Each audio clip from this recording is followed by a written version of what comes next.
तो hello everyone, कैसे हैं आप लोग। तो जैसा कि मैंने बोला था पहले कि मैं अगले वीडियो में ऐसी दो स्ट्रेटजी लाऊंगा जिसकी मदद से बिगनर्स ट्रेडिंग शुरू कर सकते हैं और धीरे धीरे प्रॉफिट बना सकते हैं। तो ये वीडियो आज उसी के ऊपर है। तो वो दो स्ट्रेटजी जो मैंने पिछली वीडियो में बात की थी वो था ईएमए 9 और 21 ईएमए, और दूसरा था स्ल्यूड ट्रेड।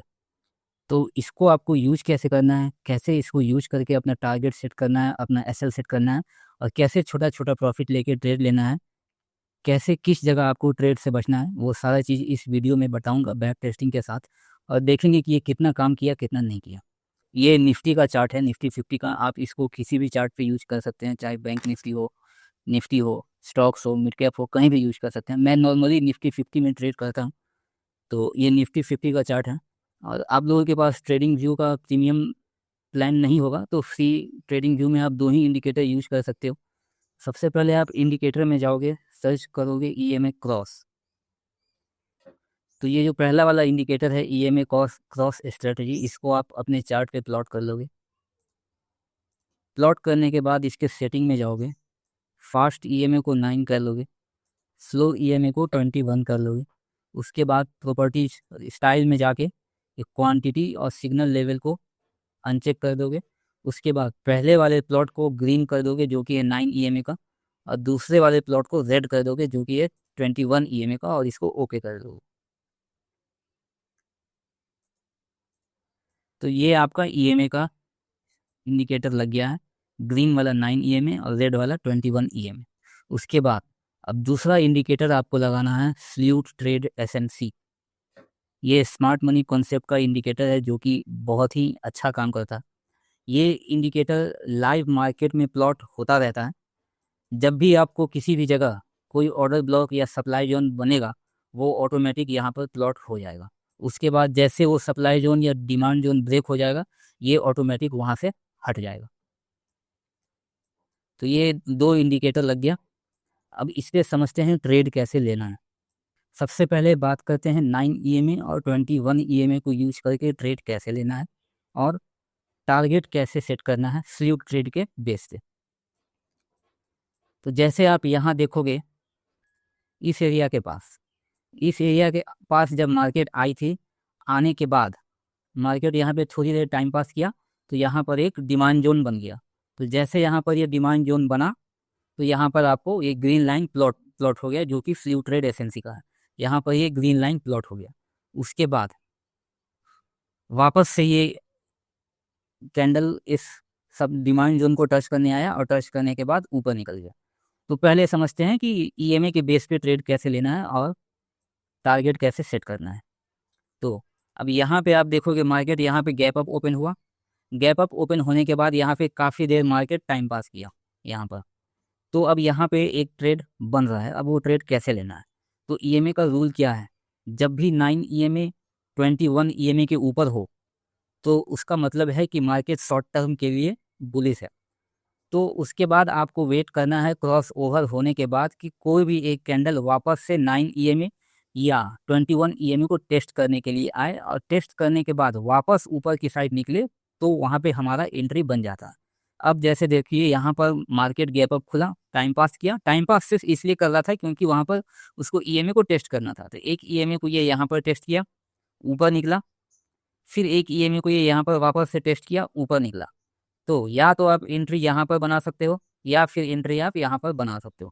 और आपका ऐसा रहेगा, ये जो रेड कैंडल का लो है, इस लो के नीचे या फिर 20 ईएमए के नीचे, इस कैंडल के लो के नीचे जो 20 ईएमए है, उस 20 ईएमए के लो के नीचे आपका ऐसा रहेगा। या तो यहाँ पर आप ऐसे लगा सकते हो या फिर इसी रेड कैंडल के लो के नीचे आप ऐसे लगा सकते हो। अब यहाँ पर इस कैंडल की लो के नीचे ऐसे लगाने में थोड़ा सा रिस्क है क्योंकि मार्केट कभी कभी रिवर्स होके 21 ईएमए को भी रीटेस्ट करने आती है। तो ऐसे सीन में आपका एसएल कट सकता है अगर आप इस कैंडल के लो के नीचे एसएल लगाते हो। तो सबसे अच्छा क्या है, मार्केट जैसे यहाँ पर 9 ईएमए को टेस्ट करके ऊपर निकली तो आप यहाँ पर एंट्री बनाओगे। उसके बाद इस कैंडल के लो के नीचे का जो 20 ईएमए है, लो के नीचे ये रहा लो, ये रहा 20 ईएमए, ठीक है। तो मार्केट जब इस एरिया के 20 ईएमए के नीचे अगर कोई कैंडल निकल जाता है तो वैसे कंडीशन में आपको ट्रेड से निकल जाना है। एक बार फिर से रिपीट करते हैं। 9 EMA को रीटेस्ट करने के लिए आया, रीटेस्ट करने के बाद अगला कैंडल उसके ऊपर निकल गया, तो यहाँ पर मेरा एंट्री बन गया, ठीक है। और एसएल हम या तो इस कैंडल के लो के नीचे लगा सकते हैं या फिर 20 EMA को के लो के नीचे हम ऐसे लगा सकते हैं। वेट करेंगे, अगर कोई कैंडल 20 EMA के नीचे क्लोज करता है तो हम वहाँ पर निकल जाएंगे। ये दो रूल है। इस केस में आपका एंट्री रहेगा यहाँ पर, ऐसे रहेगा यहाँ पर इस कैंडल के लो के नीचे, और टारगेट आप देखो आपका स्लीव ट्रेड का सप्लाई जोन कहाँ है, तो स्लीव ट्रेड का सप्लाई जोन है यहाँ पर, तो आप यहाँ तक टारगेट रख सकते हो। तो ऐसे आपको टारगेट सेट करना है, स्लीव ट्रेड का यूज करके आपको टारगेट सेट करने में ईजी रहेगा। अगर मान लीजिए हम ये स्लीव ट्रेड को हटा देते हैं तो आपको यहाँ पर कुछ पता नहीं चल रहा है कि टारगेट कहाँ तक रखना है, कहाँ तक नहीं रखना है। और स्लीव ट्रेड जैसे आप लगाते हो, आपके माइंड में एक डिसीजन आ गया कि चलो ठीक है, यहाँ पर मेरा स्लीव ट्रेड का सप्लाई जोन है, तो मेरा टारगेट यहाँ पर रहेगा। यहाँ पर इस एरिया के आसपास जैसे भी कोई कैंडल टच करेगा मैं इस ट्रेड से निकल जाऊँगा। तो स्लीव ट्रेड का यूज करके आप ऐसे टारगेट सेट कर सकते हो।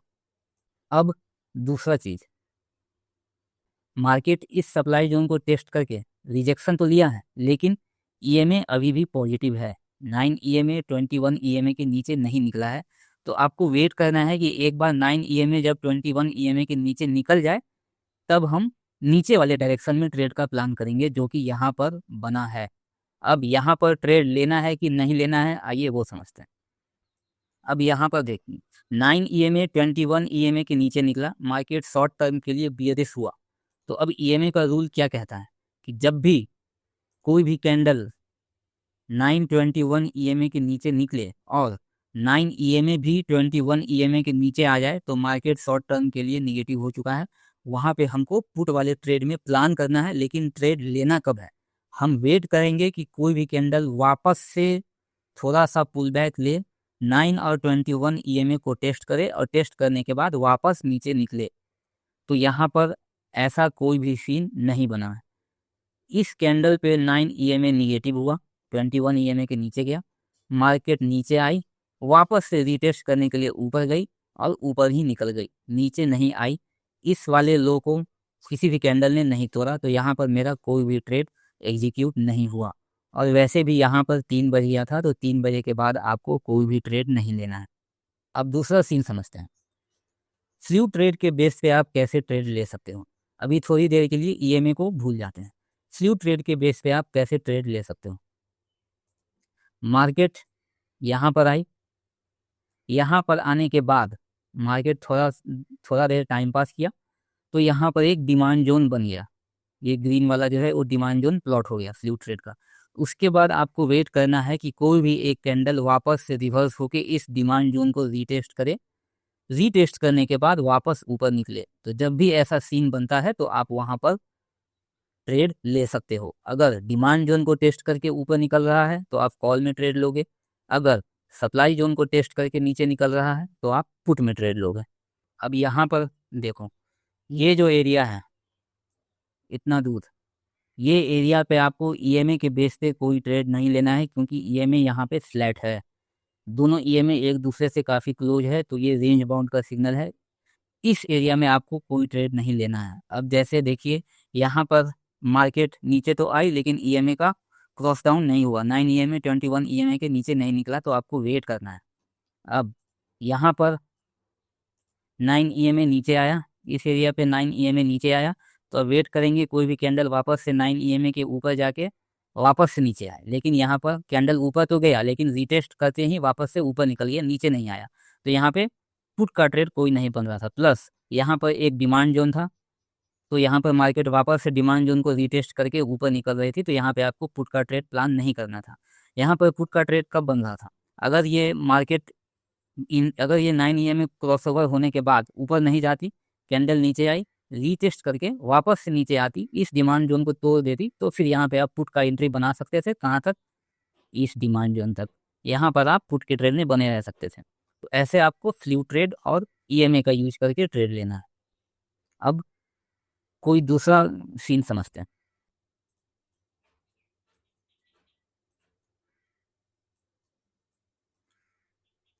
जैसे यहाँ पर मार्केट नीचे आई, यहाँ पर ईएमए का क्रॉस डाउन हो गया, 9 ईएमए 21 ईएमए के नीचे आ गया, लेकिन हम वेट करेंगे कोई भी कैंडल वापस से इस दोनों ईएमए को टेस्ट करे और टेस्ट करके वापस से नीचे आके इस वाले लो को एटलीस्ट मेरा ब्रेक कर दे तो हम अपने पुट के ट्रेड में एंट्री लेंगे। तो मार्केट ने वही किया, मार्केट ऊपर गई, 9 और 21 ईएमए को टेस्ट किया और वहाँ से नीचे आई और अपने इस प्रीवियस स्विंग लो को ब्रेक करके नीचे आ गई।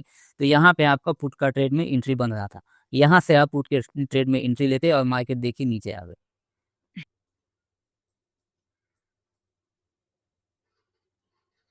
अब यहाँ पर समझते हैं, मार्केट वापस से नहीं, यहाँ पर एक सप्लाई जोन बनाया, सप्लाई जोन बनाने के बाद ऊपर गई, वापस से नीचे आई, इस सप्लाई जोन को टेस्ट करके वापस से ऊपर निकल गई। तो आप इस वाले कैंडल में एंट्री बना सकते हो कॉल का। एंट्री बनाने के बाद आप देखो 9 ईएमए में भी पॉजिटिव हो गया और आपका एसएल कहाँ रहेगा, आपका एसएल रहेगा इस डिमांड जोन के नीचे, कि कोई भी कैंडल इस डिमांड जोन के नीचे क्लोज करे तो आपको इस ट्रेड से निकल जाना है। एक चीज़ यहाँ पर आपको ध्यान रखना है कि जब तक कोई भी कैंडल इस डिमांड जोन के नीचे क्लोजिंग नहीं देगी तब तक ये डिमांड जोन डिलीट नहीं होगा। हाँ, रनिंग कैंडल में अगर कोई कैंडल इस डिमांड जोन के नीचे आता है तो ये कैंडल आपको गायब हो जाएगा, लेकिन अगर उसी कैंडल में वापस रिवर्स हो जाता है इस डिमांड जोन के ऊपर तो ये डिमांड जोन वापस से विजिबल हो जाएगा। तो आपको वेट करना है इस डिमांड जोन के नीचे कोई भी कैंडल क्लोज होएगा तभी ये डिमांड जोन हटेगा। तो अगर ऐसा सीन होता है तो आपको उस ट्रेड से निकल जाना है, फिर आप पुट में एंट्री लोगे, आपका टारगेट रहेगा नेक्स्ट डिमांड जोन। तो अभी आप देखो बैक टेस्टिंग में जब जब आप ईएमए से ट्रेड ले रहे हो वहाँ पे ईएमए आपको हमेशा प्रॉफिट दे रहा है। ये देखो इस एरिया के आसपास ईएमए पॉजिटिव हुई थी, यहाँ पर ईएमए पॉजिटिव हुआ, यहाँ पर एक ट्रेड मिला, नहीं मिला क्योंकि एज ए बिगनर आपको ट्रेड नहीं मिला क्योंकि यहाँ पर कोई भी कैंडल ईएमए को रीटेस्ट करने नहीं आई। अब आप बोलोगे यहाँ पर मार्केट तो काफ़ी ऊपर निकल गया, मेरा ट्रेड मिस हो गया।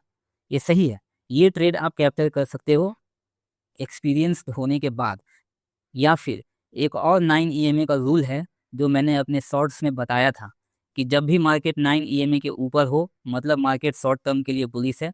तो अगर आप कॉल का ट्रेड लेते हो तो आपको एक रेड कैंडल का वेट करना है, जो कि वो कैंडल यहाँ पर बना, यहाँ पर वो रेड कैंडल बन गया। अब यहाँ पर लॉजिक क्या है ट्रेड लेने का, यहाँ पर लॉजिक ये है कि मार्केट 9 ईएमए के ऊपर था, पॉजिटिव था, एक रेड कैंडल बना, यहाँ पर सेलर्स ने मार्केट को नीचे ले जाने की कोशिश की, लेकिन अगले ही कैंडल में बायर्स ने मार्केट को वापस से ऊपर निकाल दिया और सेलर्स यहाँ पे हार गया। तो यहाँ पर एक प्रॉपर लॉजिक बनता है सिर्फ 9 ईएमए के बेस पे कि आप यहाँ पे कॉल में एंट्री कर सकते हो और यहाँ पे आप अपना प्रॉफिट बना सकते हो। ठीक है, ये सिर्फ 9 ईएमए के बेस पे है। अगर ऊपर जाना है तो आपको एक रेड कैंडल का वेट करना है और अगर नीचे जाना है तो आपको एक ग्रीन कैंडल का वेट करना है।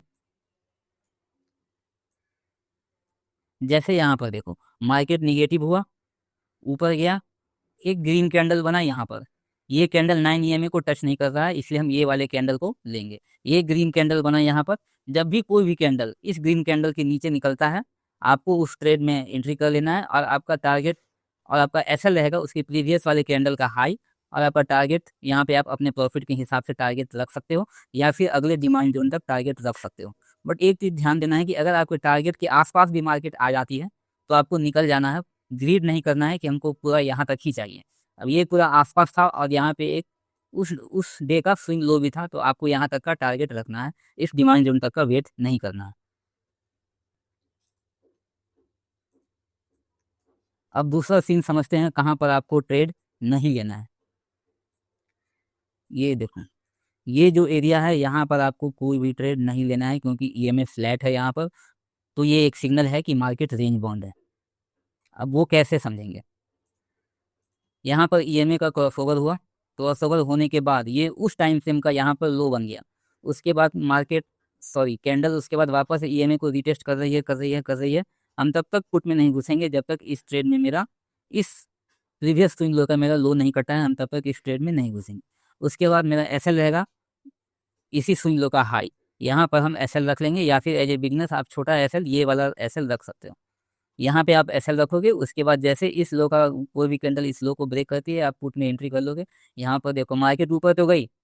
एक और चीज़ आपको फियर नहीं करना है कि मार्केट रिवर्स हो रही है, क्या करूँ ट्रेड से निकल जाऊँ, नहीं, जब तक मेरा एसएल नहीं कटेगा हम ट्रेड से नहीं निकलेंगे। उस केस में कि आपने तुरंत एंट्री ली और मार्केट रिवर्स हो रही है तो हम वेट करेंगे एसएल कटने का, लेकिन अगर आपके एंट्री लेने के बाद मार्केट 20-25 पॉइंट आपके डायरेक्शन में जाती है तो उस केस में आप अपना एसएल अपने बाइंग प्राइस पे ही लगा दोगे, क्योंकि आपका ऑलरेडी 20-25 पॉइंट प्रॉफिट हो चुका है। तो उतना प्रॉफिट होने के बाद आपको लॉस में नहीं जाना है। अगर आप मार्केट रिवर्स होती है तो आप अपना बाइंग प्राइस से निकल जाओगे, लेकिन यहाँ पे मार्केट आपके डायरेक्शन में गई ही नहीं, एक कैंडल गई और वापस से रिवर्स हो रही है। तो ऐसे केस में आपको अपने एसएल तक का वेट करना है। लेकिन देखिए, अगर आप यहाँ पर वेट करोगे तो देखो आपको मार्केट रिवर्स हो गई डराने के लिए और वहाँ से वापस नीचे आ गई। अगर आप यहाँ पे फियर में आके ट्रेड से निकल जाते तो आपका ये प्रॉफिट मिस हो जाता। अब यहाँ पर देखो, ये जो सप्लाई जोन है ये पहले कहीं बना हुआ था। ये देखो यहाँ पर जब ये कैंडल आई थी 21 अगस्त को, तभी ये सप्लाई जोन यहाँ पर क्रिएट हो गया था। अब देखो मार्केट आई यहाँ पर आई, उसी सप्लाई जोन के पास आई, और देखो उसी सप्लाई जोन के पास आके मार्केट रिएक्ट कर रही है, मार्केट नीचे आने की कोशिश कर रही है। अगर मंडे के दिन, कल के दिन ये लो ब्रेक हो जाता है तो आप यहाँ से पुट के ट्रेड में एंट्री ले सकते हो, आइदर इस लो तक। अगर इसको भी ब्रेक करता है तो फिर ये डिमांड जोन तक आप पुट के ट्रेड में बने रह सकते हो। ये कल के लिए है, तो ये आप देखना। अगर कल मार्केट इस सप्लाई जोन को तोड़ के ऊपर निकलती है तो फिर मार्केट ऊपर जाने की कोशिश करेगी। ये कल के लिए है। तो ऐसे ही आपको ट्रेड लेना है ईएमए के बेस पे और स्ल्यू ट्रेड के बेस पे। छोटा छोटा टारगेट रखना है। अगर मान लो आप एक क्वांटिटी लेते हो और दिन का ऑन एन एवरेज 25 पॉइंट भी आप कैप्चर करते हो और महीने में 21 से 22 ट्रेडिंग सेशन होता है, तो आपका 40 से 45,000 आपका बन गया। लेकिन चलिए मान के चलते हैं आपका हर दिन प्रॉफिट नहीं होगा, आप 5 दिन लॉस पकड़ लेते हैं, तो फिर भी आपका ऑन एन एवरेज 30,000 तो आपका महीने में बन ही जाएगा। अगर आप सिर्फ एक लॉट लेते हो तो, और कंसिस्टेंसी और डिसिप्लिन के साथ ट्रेड करते हो तो ऐसे आपको धीरे धीरे करके फंड बढ़ाना है, कंसिस्टेंसी बढ़ाना है। अगर आप पहले महीने में एक लॉट से लोगे, आपका ऑन एन एवरेज प्रॉफिट हुआ 30,000, आपका कंसिस्टेंसी बढ़ा, डिसिप्लिन बढ़ा, आप अगले महीने में 2 लॉट कर दोगे, आपका प्रॉफिट कितना हो गया ऑन एन एवरेज लॉस मिला के 60,000, तो 30,000 से सीधा 60,000। तो ऐसे ही आपको डिसिप्लिन बनाना है, फंड बढ़ाना है और धीरे धीरे अपना क्वांटिटी बढ़ाना है अपने एक्सपीरियंस के हिसाब से। तो आई होप ये वीडियो आप लोगों को पसंद आया होगा। अगर पसंद आया होगा और कोई भी डाउट होगा तो कमेंट में आप पूछ सकते हैं।